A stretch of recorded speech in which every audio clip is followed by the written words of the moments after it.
Welcome to the A New Insight podcast, empowering and inspiring your journey to optimal health.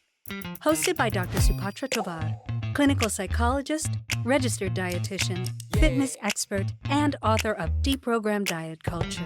Rethink your relationship with food, heal your mind, and live a diet-free life. I follow my guests' journey to optimal health, providing you with the keys to unlock your own wellness path. Tune in and evolve with us.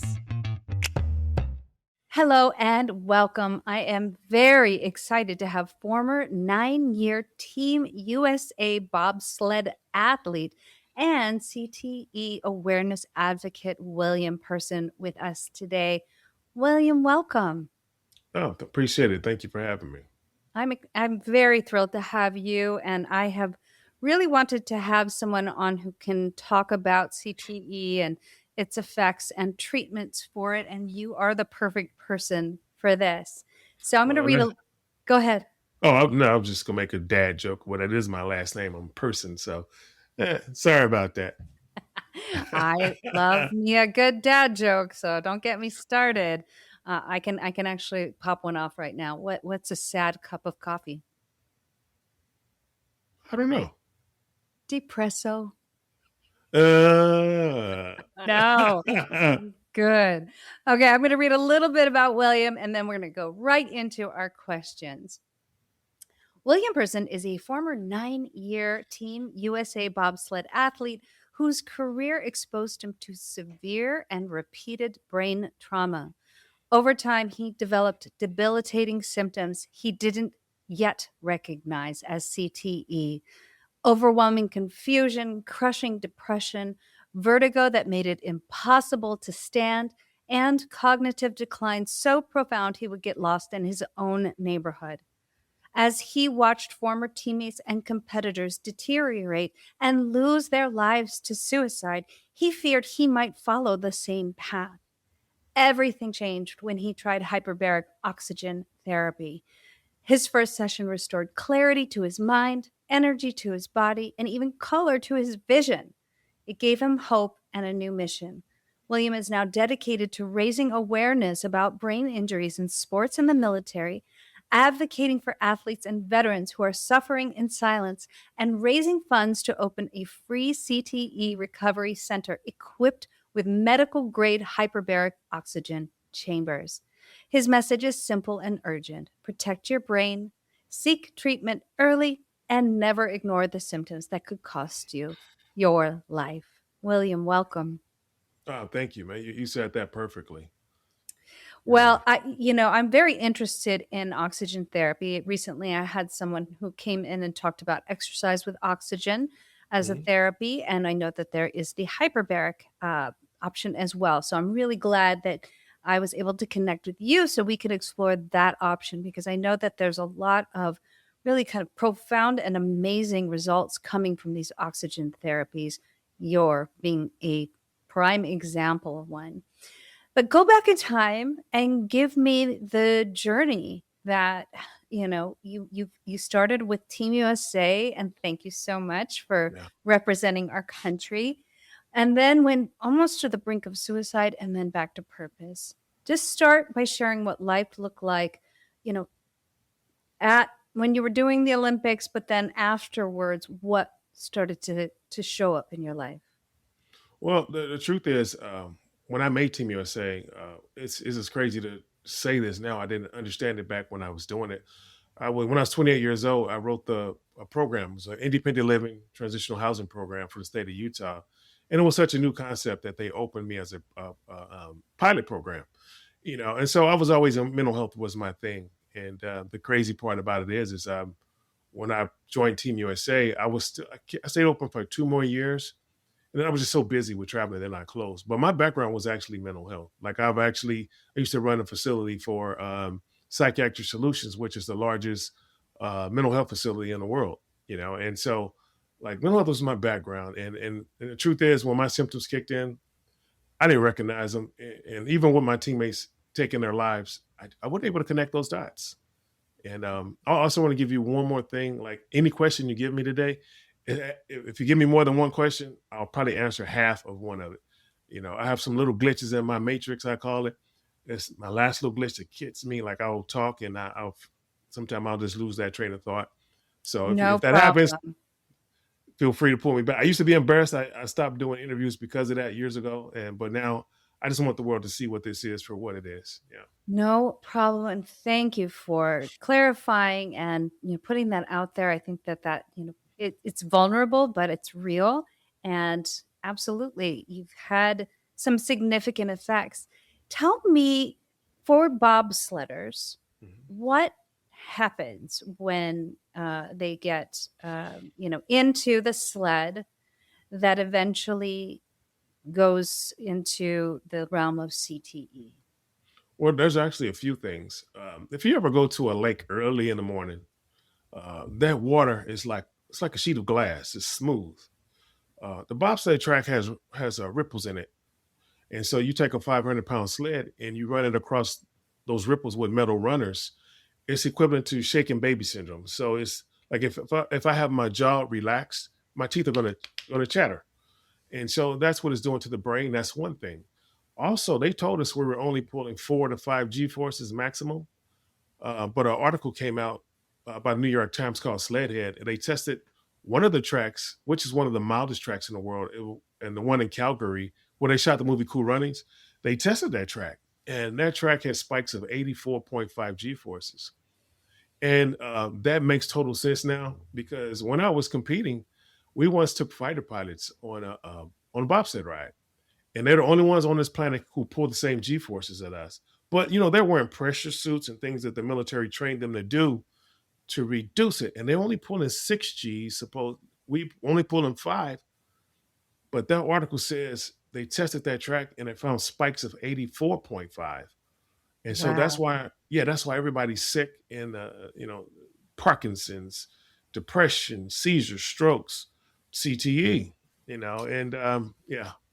Give me a picture of exactly what CTE is for the people who don't know, and give us the full name and exactly what happens to cause those kinds of symptoms. Like, I'll see if I can say it today. Some days I can't say certain words, but it's traumatic. Um, wait a minute. Chronic, is it chronic traumatic encephalopathy? Yes, So, good.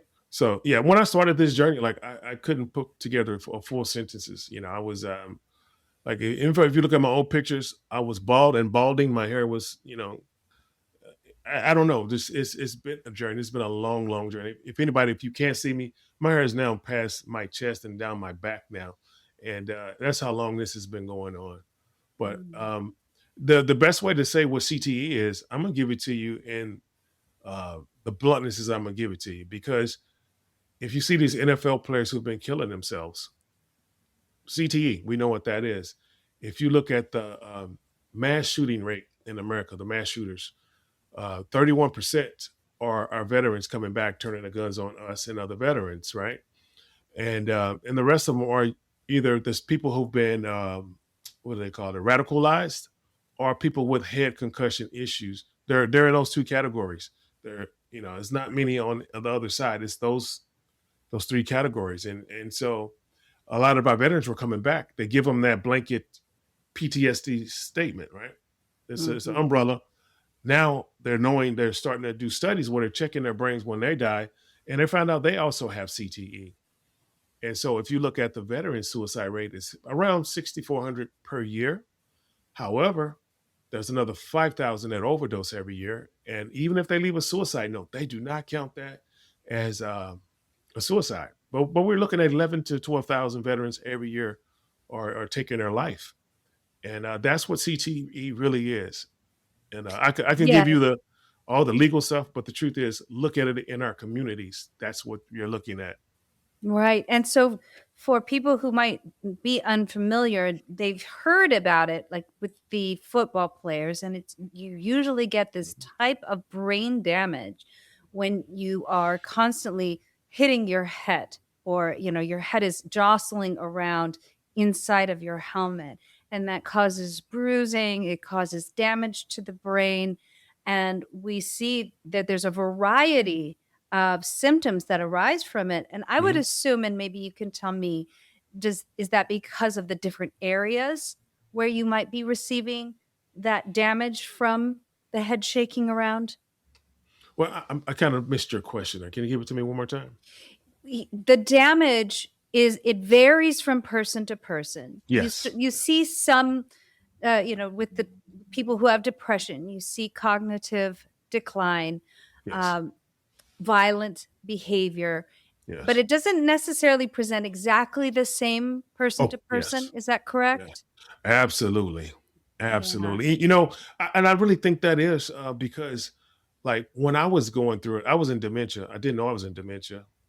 People asked me if I was depressed. I would say no, I wasn't depressed. But the truth was, I was praying for death every day. That was my routine. Uh, Wake up, trying to figure out what day it is, what month we're in, and ask God to come and pick me up because as a counselor, I didn't want to leave that trauma on my family. And you're right, it presents itself different. And I think the medical community might have it wrong because along my journey, I met people who had the same symptoms as me. Like I met the housewife who, and one time this lady, she was frustrated with her doctors because they couldn't figure out what was wrong with her. And she told me the symptoms. I was like, wow, did you sound like CTE or concussion stuff? I said, well, you're athlete? She's like, no. Now there's a whole nother population of women now. They're checking their brains when they're died. These are women who had domestic violence done to them. And Yeah. so there's a whole nother population walking around with us. But you see these housewives who had rough lives and now they're acting out of character. And that's what it is. They're finding in the housewife. And so I asked her, I said, well, was your ex-husband, was he a violent man? She's like, no, nothing like that. And we talked for about 30, 40 minutes. And at the last moment, she said she had an epiphany. She told me one time she was snowboarding with her son. And she said she fell backwards and her arms seized up and did this, like her arms out like a mummy. And I was like, aha, that's why the Mm. doctors aren't finding your problem. First of all, you didn't tell them about that. And second of all, even if they look for the scans of the brain, they won't find anything with those low grade. If it's not a massive brain bleed, the imaging won't pick it up. And so people, Holy cow. That makes me there's scared because I felt so much as a skier growing up. So I really hope that I'm okay and I don't develop those kinds of symptoms.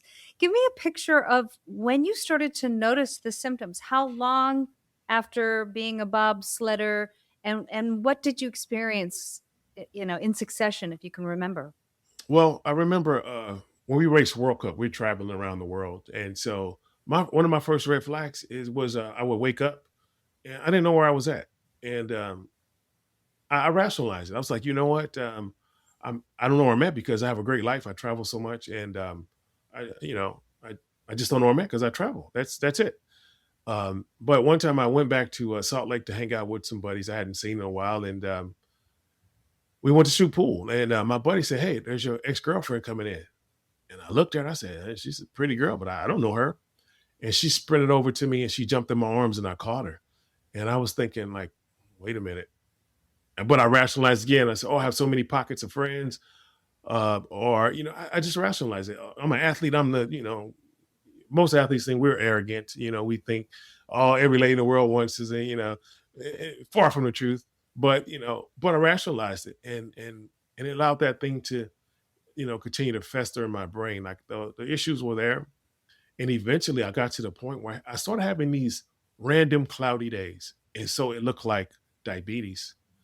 And so I'm seeing doctors. I'm thinking, can I get my insulin shot this year? 10 years I'm seeing doctors and they telling me you're not diabetic. And it didn't make sense to me. Like I always ate clean, so I didn't think I could have diabetes, but it looked like low blood sugar. And man, so those are the things that I was just kind of dealing with. But those slowly went from random cloudy days to next thing you know, it was random days of clarity. And it was too late. By the time it got me, I didn't see it coming. And once you're there, if somebody's not there to help you, you're not gonna figure this thing out on your own. And I definitely didn't. Even with my teammates committing suicide, I didn't. I couldn't connect those dots. I just, yeah. When did the dots connect for you? How bad did it get for you to connect those dots? Well, every day I woke up, I didn't know the day. I know, and the thing is, I got in trouble with it so much that I every day I woke up, I knew I didn't know the day, so I had a routine. So it's like treating your symptoms. So I put things in place to help me. So every night before I went to bed, I put a thermos of coffee or Mountain Dew or Coca Cola, things I never drank before. I don't really like to taste, and I didn't even let my children drink soda. And so here I am living off of that stuff. So in the morning, I wake up. I had that on the nightstand, and I take a sip. Okay, now I'm awake, and then now I got to figure out what the real day is. So I had a little blue daily planner I looked at. Oh, okay, I'll look at it. Okay, it's Monday. Okay, great. Now, what month are we in? I was stuck in the loop where I always thought it was January or August. And so every morning that was my routine to figure that out.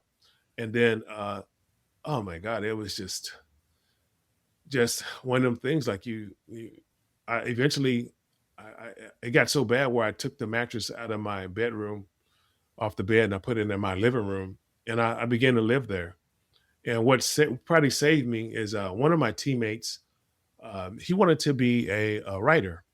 And in my younger days, if you see it on movie Jerry Maguire, I was a part of the people. I was a real fast guy, so they hired me. I played 5 different characters, and I'm running around just making it look like real athletes were on that football field. And and That so was when I you left, in the movie? yeah, I worked with Cuba and Tom Cruise, and he got an Oscar off of that. Like I was so happy. That was the nicest guy I've ever worked with in my life. You Wow. know, but yeah, so I'm doing that type of stuff. So when I left the sport, one of my teammates called me. He wanted to be a writer. He asked me if I would help him, and he gave me these concepts for movies that was I never seen before. They were so far out, and I was like, man, that'll be great. So I'm teaching him how to write it in linear screenplay format for Hollywood, right? And so we had these random phone calls. He called me. We go over some stuff. But the very last time he called me, he was speaking gibberish. And I know what I know now is that his mind has slipped already. And the truth is, like I told myself, every day I got to help this guy because he got so frustrated with me. He hung up the phone because I didn't understand him. And every day it was on my heart. I had 2 things in my head: one, end your life; two, help Pavle. And of course, I didn't do either one of them. But it's a cycle. It's like a loop it just continually goes. And I believe that's why these soldiers and these athletes are killing themselves because it'll just badger you until you do it. And Wow. and so eventually, what happened is I bought a lake house in the Midwest because I knew I was in trouble, and I was just going back to get closer to my family. I can be safe. Like all I can do over there is cut the grass or fish. That's it. At least I won't get lost in my community anymore. And so I bought this thing, and so it was a young lady who I was seeing in California. So I would come back and see her sometime, and so I'm at the house during COVID. We're locked in, and she has a lovely family. So they're on the phone all the time. And the noise of them talking on the phone was driving me through the roof.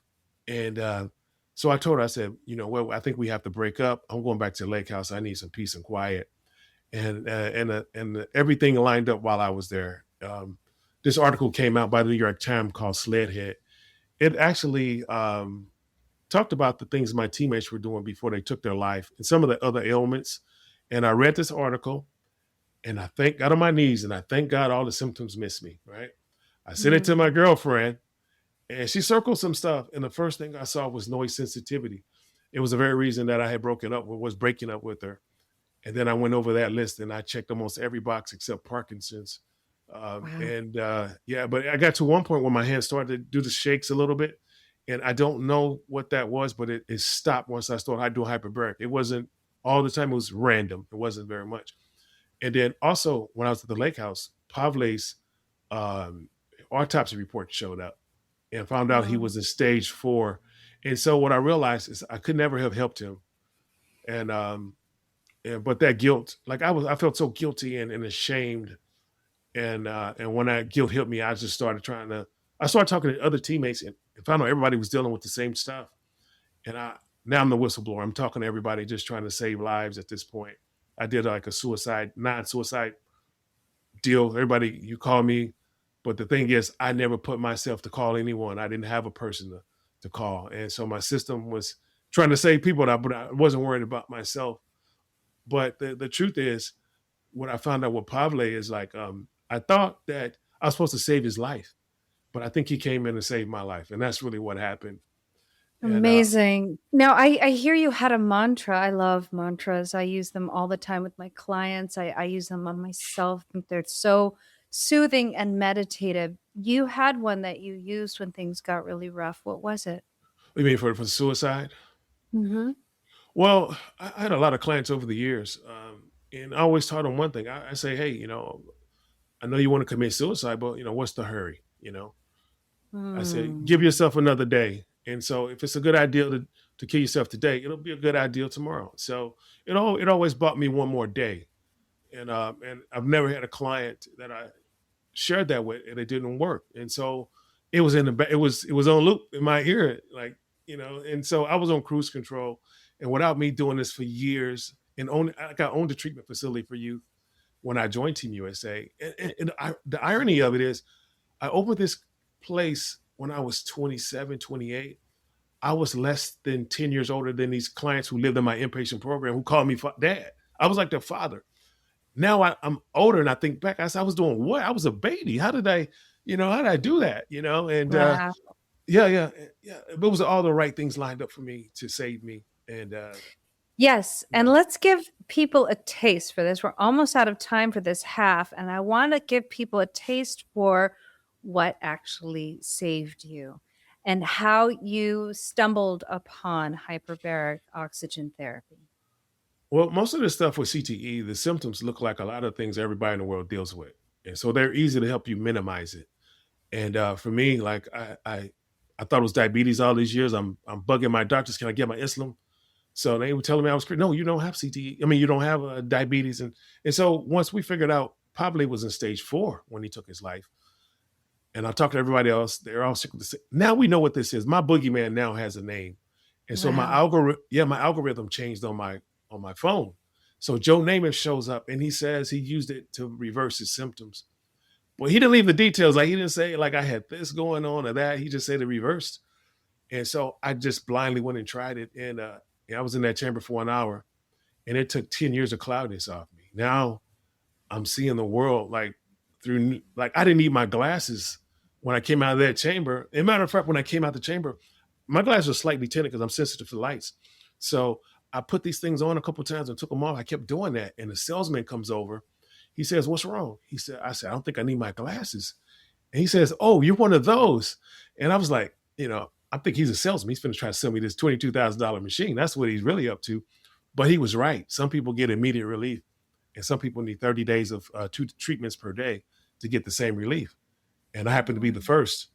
And I went home that night, and so, man, some bad things happened, but some great things happened. Yeah, like how much time you have before your break hits in? I don't want to Just get into keep none of that. going. I'll So, tell you when. okay, I'm so okay. interested.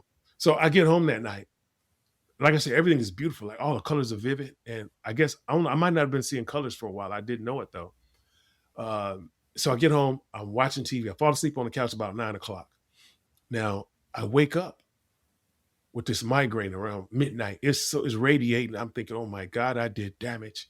I haven't had a migraine in at least a month or two. Like migraines is part of what we deal with. Migraines are vertigo. And so, but the one thing about it is I had an erection at the same time as this migraine. And I was like, wait a minute, them two don't go together. And Those I'm do thinking, not go yeah, together. well, yeah. I'm like, something is I would hope happening not. like here. Yeah. And so I climbed into bed. It was at midnight. And I went back to bed. And it was the first I was on that sofa. So I went and got into bed. And I wake up in the morning I think it was about 8, 9 o'clock in the morning. And migraine is gone, but that erection is still there. And over the next few hours, that 10 years of cloudiness was gone. I had 6 days of no clouds. And I'm thinking, okay, was this a fluke? Is this in my mind? But after the 6 days, I got fuzzy again. So they let me come back again. And this time I had 9 days of relief. And man, my life has, now I'm like Paul Revere. I'm telling all the athletes around the world, hey, find this chamber. It's going to help you. It's Oh helping me. my This is, goodness. yeah, absolutely. And yeah. So inspiring. We are going to get into this a lot more into the next section. We are out of time for this half of the podcast. But William, I'm so impressed with how this has changed your life, and this is really bringing hope to a lot of people where they thought that there is no hope. This is Yeah. news for me. I thought once you got a CTE diagnosis, it was just deterioration from there, and not the best end. And I think you're on a mission, and we're going to get the word out for people, anyone who's experienced a sport where they've gotten head injury, or, anyone who's been hit in the head from domestic violence. Like, there's some hope out there for everybody. And that's so Yeah. exciting to me. So will you come back for the second half? Absolutely. Yay. Absolutely. All right, everybody, stay tuned. Come back for the second half of this amazing interview with former 9-year Team USA bobsled athlete and CTE awareness advocate, William Person. Thanks for tuning into the A New Insight podcast. Please remember, the contents shared on this podcast is for entertainment purposes only and does not constitute medical advice. You can find us anywhere podcasts are streaming, on YouTube at my.anu.insight and at anu-insight.com under the A New Insight podcast tab. And follow us on our socials at my.anu.insight on Facebook, Instagram, TikTok, and Threads for more updates. Tune in next time and evolve with us.